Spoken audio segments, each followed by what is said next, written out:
Hey everybody, there's a lot of opinions out there on what tools you should purchase if you're just getting into woodworking. So I wanted to give my opinion for what it's worth, and I hope it helps you out. So the number one tool that every new woodworker should purchase is a pencil. I'm kidding. Obviously they are handy, but my opinion is one of the best tools that you can build or purchase, if you want to call it a tool. Some people probably wouldn't. I call it a tool.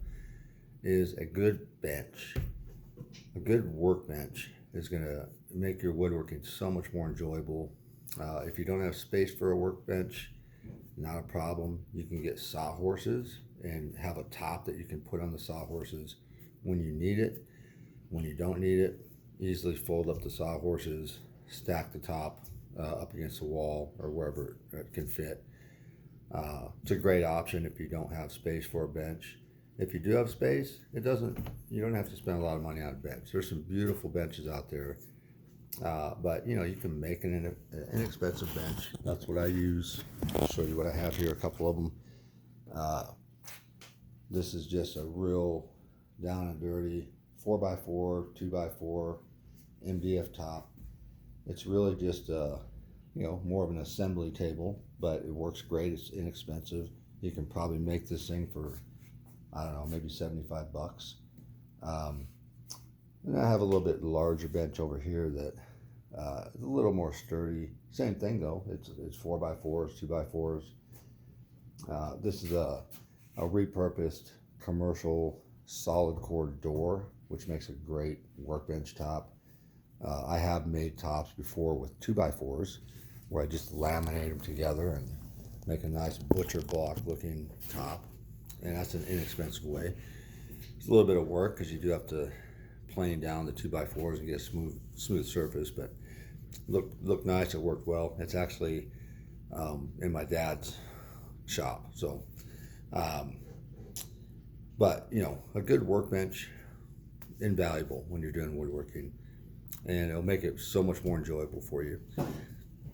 Next would probably be some good clamps, maybe a vise that you can put on your bench, something like this, for example. Inexpensive. I got that at a estate sale. Those deals are out there. You just have to look for them. I like to repurpose things, so if I can find something that is a good tool, I don't care if it's 70, 80 years old. If it still works and it's solid, I don't mind spending 10 bucks on a vise. So you can certainly spend more, but you don't have to. Just getting into the craft, make yourself a nice bench, find some clamps, find a vise, and then start buying some hand tools and the stuff that you need to make those projects that you want to make.